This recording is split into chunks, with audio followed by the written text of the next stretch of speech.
Why isn't Toyotaro credited in the Moro arc visual look? Why isn't the manga back yet? And why is there absolutely no mention of Toyotaro today? These are the questions I've been seeing everywhere, and today I want to answer them properly. Because while there's a lot of positivity around the recent Dragon Ball announcements, there's also some very real negativity and concern that fans are right to talk about. Let's start with the biggest one. Why wasn't Toyotaro credited for the Moro arc visuals, even though we all know he did most of the work? The truth is, Toyotaro handled around 70% of the Moro arc. He was the main architect of that storyline. Akira Toriyama was still involved, yes, but his involvement was closer to 30%, mainly overseeing the story, fixing certain panels, reviewing Toyotaro's submitted scripts, and giving suggestions to refine the arc. That doesn't take away from Toriyama's importance at all, but the reality is that Toyotaro was the driving force behind Moro.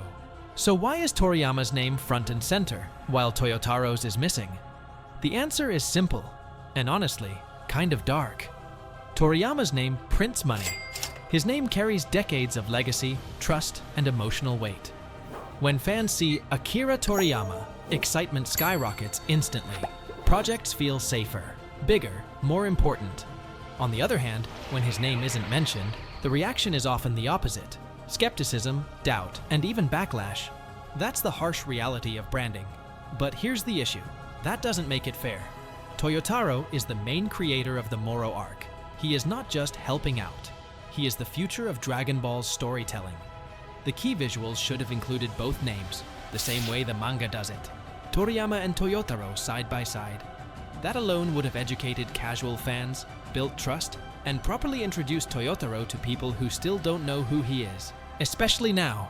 Akira Toriyama has sadly passed away.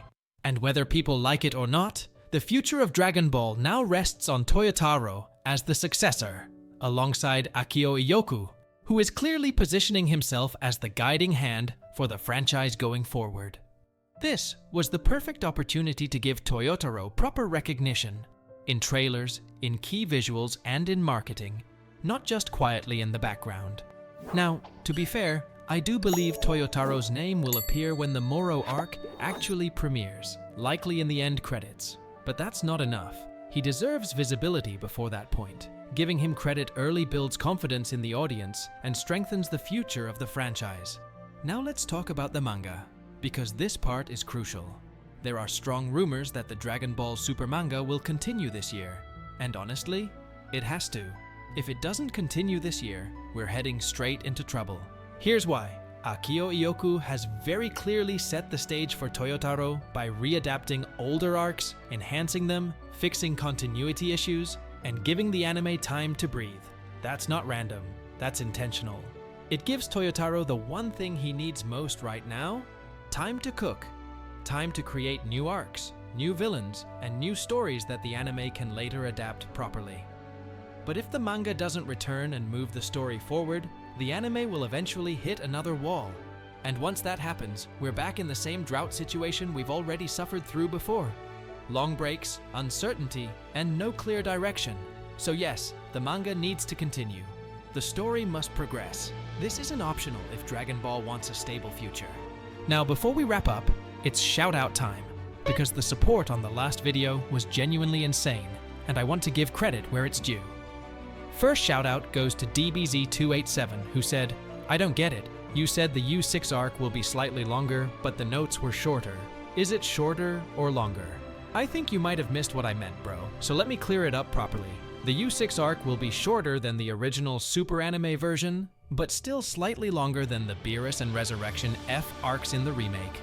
That middle ground is exactly what they're aiming for. Next shoutout goes to Dog.1s, who said, "From what I heard, both the remake and the Galactic Patrol arc will be seasonal." You're partially correct. The Moro arc will be seasonal because it needs higher production quality and tighter pacing. But the Super remake itself is planned to be weekly, not seasonal. And the final shoutout goes to Arborislani72, who said, "I don't know how to say it, but you are a genius. I'm so amazed by you. Thank you for every single piece of Dragon Ball information." Honestly, comments like this genuinely make my day. That kind of support is the reason I keep doing this.